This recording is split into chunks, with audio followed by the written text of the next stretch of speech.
তাহলে কি এরকম যে ভারত আসলে এখন একরকম মানে পল্টি দিচ্ছে, বা যদি একটু ভালোভাবে বলি, বা অবস্থা বুঝে তাদের অবস্থান বদলাচ্ছে, বিষয়টা কি এরকম?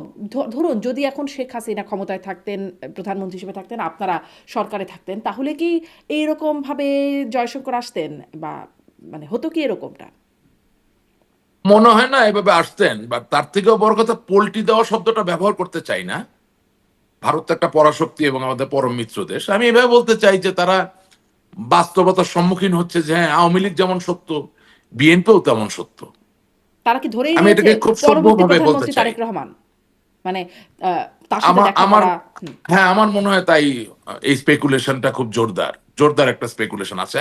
এবং আমিও যখন আহ, নির্মোহভাবে বিশ্লেষণ করি, যদি আওয়ামী লীগ নির্বাচনে অংশগ্রহণ করতে নাই পারে, যদি যেমন ধরেন আমরা বলছি না যে 2024 সালে 7ই জানুয়ারি নির্বাচন ছিল আওয়ামী লীগের জন্য আমিডামি নির্বাচন। তো এখন আওয়ামী লীগের মতো একটা বড় দলকে বাদ দিয়ে যখন আপনি একটা নির্বাচন করছেন, ওইটাও তো আরেক ধরনের আমিডামি নির্বাচন। সেটা হচ্ছে খুব উন্নত মানের নির্বাচন তা কিন্তু না।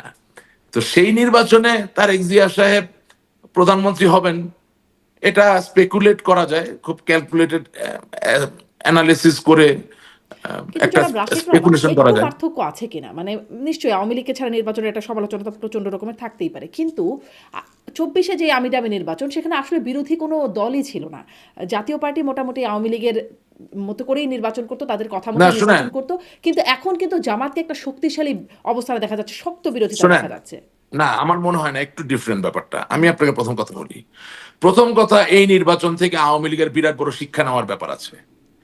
আপনি জাতীয় পার্টির মতো একটা পলিটিক্যালি ডিবেটের মানে ভিতরে থাকা একদম বিতর্কিত একটা সত্তাকে যেভাবে ব্যবহার করেছেন, এবং তারা যেভাবে এর সুযোগ সুবিধা নিয়েছে, হ্যাঁ, আজকে দেখেন সেই জাতীয় পার্টি আওয়ামী লীগের 15 বছর মধু খেয়েছে, সবভাবে খেয়েছে। আজকে তারা ওই নির্বাচনে অংশগ্রহণ করছে।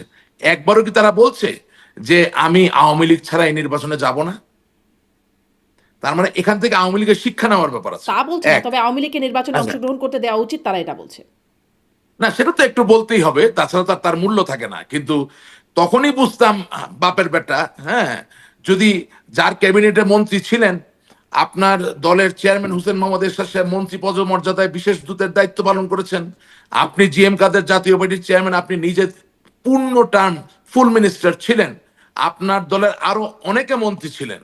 আপনার দলের প্রত্যেক মহাসচিব আজ অবধি প্রত্যেকে আওয়ামী লীগের সময় কোনো না কোনো ভাবে এমপি হয়েছেন। কিভাবে হয়েছেন সে জায়গায় যেতে চাই না, সেটা বাদ দিলাম। বাট হয়েছেন তো, বেনিফিশিয়ারি সাম হওয়ার দি আদার। তো সেই জায়গায় আপনার অবস্থানটা কি থাকা উচিত ছিল? যে ওকে, আওয়ামী লীগের যদি কোনো লোকের প্রতি সুনির্দিষ্ট অভিযোগ থাকে, তার কোনো ব্যক্তির প্রতি সুনির্দিষ্ট কোনো অভিযোগ যদি প্রমাণিত হয়ে যেয়ে থাকে, তারা নির্বাচন করবেন না। কিন্তু আওয়ামী লীগের মতো জনমানুষের একটা দল, বঙ্গবন্ধুর দল, স্বাধীনতার দল, সেই দল নির্বাচন করে না, আর আপনি 15 বছর তার সাথে ছায়ার মতো চললেন, আজকে আপনি তার জন্য একটা প্রতিবাদ করতে পারেন না। খুবই নির্লিপ্ত চিত্তে বলছেন আওয়ামী লীগ নির্বাচন করলে ভালো হয় বা আওয়ামী লীগের নির্বাচন করা উচিত। এটা আর যাই হোক, আপনি আমাকে যাই বলেন, একজন আওয়ামী লীগের কর্মী হিসেবে I don't accept this at all. এবং আমরা তো যথেষ্ট গভীরের মানুষ, অনেক খবর আমরা রাখি। জাতীয় পার্টি মন্ত্রী থাকুক বা না থাকুক, কি কি সুবিধা নিয়েছে, কোথা থেকে কি পেয়েছে, এভরিথিং ইনশাল্লাহ আই নো। আমি এগুলো এখন সামনে আনতে চাই না। আমি শুধু চাই আওয়ামী লীগের যারা নেতাকর্মী আছেন, লক্ষ কোটি নেতাকর্মী, তারা এখান থেকে শিক্ষা গ্রহণ করুক। আর খোদার ফজলে আওয়ামী লীগের নীতি নির্ধারক যারা মনে করেছিলেন যে জাতীয় পার্টিকে দিয়ে আদৌ কোনো পারপাস সার্ভ হবে, তারাও একটু শিক্ষা গ্রহণ করুক যে এই জাতীয় পার্টি হচ্ছে একটা ফুটবলের মতো গোল জিনিস।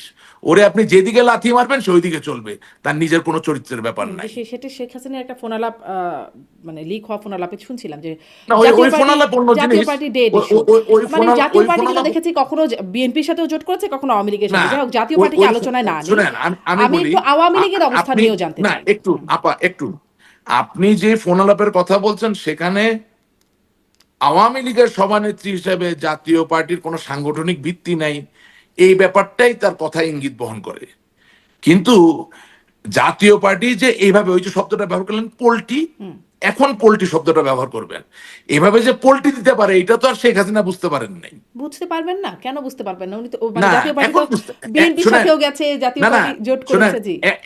এখন বুঝতে পারছেন, আচ্ছা। তখন বুঝতে পারেন নাই। আচ্ছা, আচ্ছা। এবার এই পোলটিটাকে আওয়ামী লীগও দিল কিনা? মানে যখন দেখছি যে বেগম জিয়ার মৃত্যুর পরে যেই শোক বার্তা শেখ হাসিনা আওয়ামী লীগ সভানেত্রী এবং তার পুত্র সজীব অজয় জয়ের কাছ থেকেও আসছে।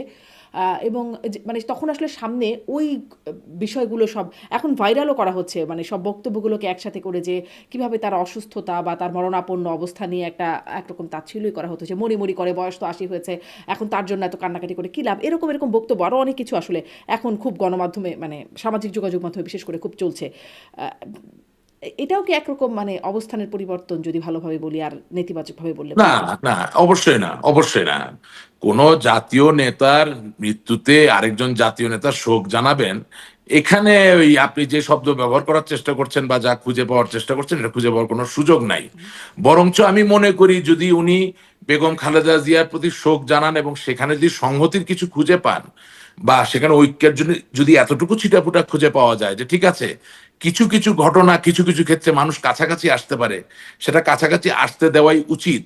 কারণ আর যাই হোক, আজকে তো বলতে দ্বিধার কিছু নাই, আওয়ামী লীগ বঙ্গবন্ধুর দল, স্বাধীনতার দল, তাই না?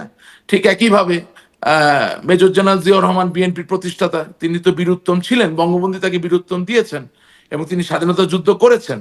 হ্যাঁ, এটা বাস্তব। এবং এটাও সত্য যে বিএনপিতে লোক হাজার হাজার মুক্তিযোদ্ধারা আছেন সক্রিয়ভাবে। সুতরাং তারা তো মুক্তিযুদ্ধকে অস্বীকার করেন না। জামাত ইসলামী যেভাবে মুক্তিযুদ্ধকে অস্বীকার করছেন, যেভাবে ইতিহাসটাকে বিকৃত করে ফেলার চেষ্টা করছেন, যেহেতু বিএনপি সেটা করেন না, আমি তো মনে করি যে মানুষের মৃত্যু অবধারিত সত্য। কুল্লু নাফসিন জায়গাতুল মৌত, প্রত্যেকটি জীবিত প্রাণের মৃত্যুর আশ্বাস গ্রহণ করতে হবে। এই যখন সত্য, সেই জায়গা থেকে আল্লাহ তাআলার এই যে পরম সত্য, এর মধ্যে দিয়েও যদি ভালো কিছু আসে, সেটা হতে দেওয়া উচিত আমাদের। সেটাকে সন্দেহের জায়গায় নেওয়াটা ঠিক হবে না।